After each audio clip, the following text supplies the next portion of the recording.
Hello friends, welcome to GeoTimes. This is Dinesh. Let's discuss about the disputes in South China Sea.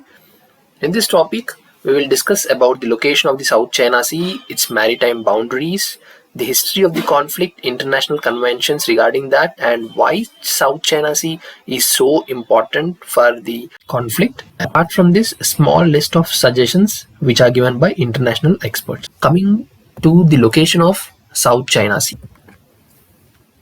Situated in the western Pacific Ocean in the Southeast Asia, and it is the south of China and the east of Vietnam. And the South China Sea is bordered by China, Taiwan, Philippines, Brunei, Malaysia, Singapore, Indonesia, and Vietnam. It is connected by the Taiwan Strait with the East China Sea and Luzon Strait with the Philippine Sea located here. It contains a lot of islands, shoals, atolls, reefs. These are the Paracel Islands, Spratly Islands. These are Natune Islands. A lot of seas which are important for this conflict and the history of the dispute. Before discussing the history of the dispute, let's discuss about the UNCLOS maritime zones. UNCLOS is United Nations Convention on the Law of the Sea. It was established in 1982. UNCLOS is also called the Law of the Sea. It divides marine areas into 5 main zones: the internal waters, territorial sea, contiguous zone, exclusive economic zone, and high seas. UNCLOS is the only international convention which stipulates a framework for states' jurisdiction in maritime spaces. It provides a different legal status to different maritime zones. This is the baseline. It is the low water line along the coast, which was given and recognized by the coastal states. These are the internal waters. These are on the landward side of the waters. Each coastal states have full sovereignty over its internal waters. These are bays, ports, inlets, rivers, etc. There is no right of innocent passage through the internal waters. This is what is mentioned, and it has full sovereignty. This is the territorial sea, which is 12 nautical miles from the baseline. The coastal states have sovereignty and jurisdiction over the entire territorial sea, but it also extends to the seabed, subsoil exploration, and even to the airspace. Coming to the contiguous zone, this is 24 nautical miles from the baseline.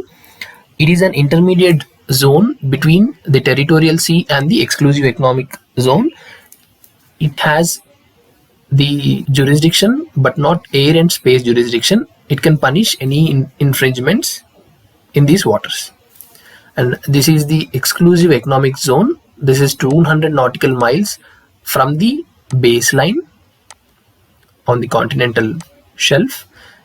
It has the sovereign rights for the purpose of exploration, exploiting, conserving, and managing natural resources, but it can't prohibit any freedom of navigation. Coming to the high seas, after the exclusive economic zones, there are high seas. It's the common heritage of all the mankind. It can be used by all. So regarding the history of the conflict, at the height of the World War II, the imperialistic Japanese army and navy has used several islands for the military purpose. Upon the end of the war in 1951, the Treaty of San Francisco, Japan has to surrender all the territory which they have conquered, and China claims the entire South China Sea with these dashed lines. These are 9 dashed lines. You can count. Originally it was 11 dash line, but 2 dashes were removed under the behest of Chinese Premier Zhou Enlai.